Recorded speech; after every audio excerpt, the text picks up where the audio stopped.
Find the Crow tayo guys. Yung Find the Crow, nandun yung isang ibon dito sa Tronitel. So Tronitel, kapag bago pa lang, chapter 29, kailangan tapusin ha.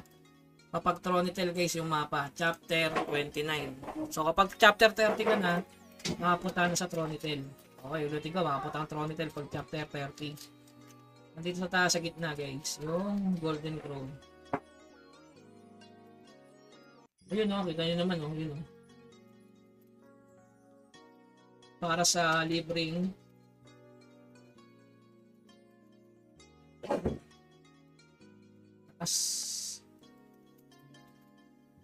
oh, seryoso, dito nga tayo lumikot nila.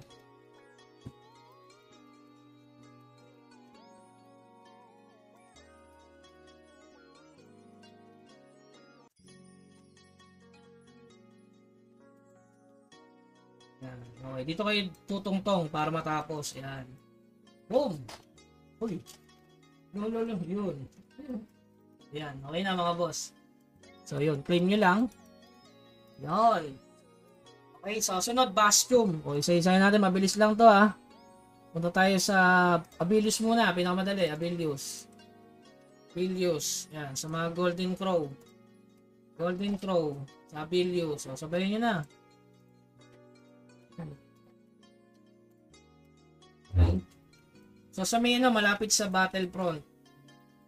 Ayun, ayun oh, kita niyo 'yon, ayun oh. Nasa taas ayun. Pumapagay pa yung kalapate.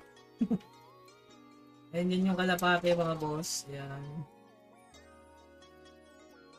Oh. Mas maganda yung glider na tumitigil sa area guys. Mabilis matapos. Okay.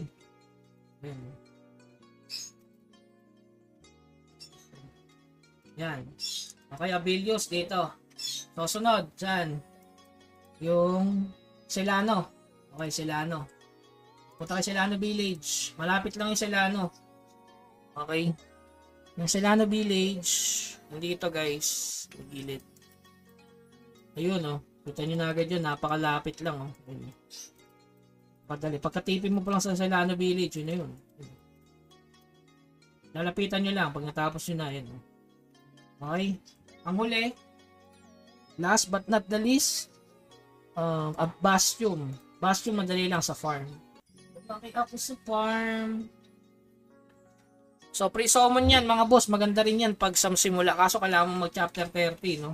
Hindi rin may spam na mga alt. Pwede yung Bastion Mabilis Celano lang. Pero yung Tronitel, sayang din sa Tronitel eh.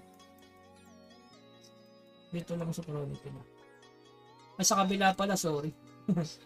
Dito sa kabila guys. Malapit dun sa ano, sa farm. Sa country coins malapit. Ayun, country coins. Country coins. Nandito lang sa may gilid. Ito, puntahan nyo dito sa may bahay. Ayun. Okay na ha? Okay na. Yun si Ember nandito. Okay na. So yun lang. 4 lang yan mga boss. Oh. Kompleto na yung inyong reward sa Find the Golden Crow. Okay, let's go. So yun.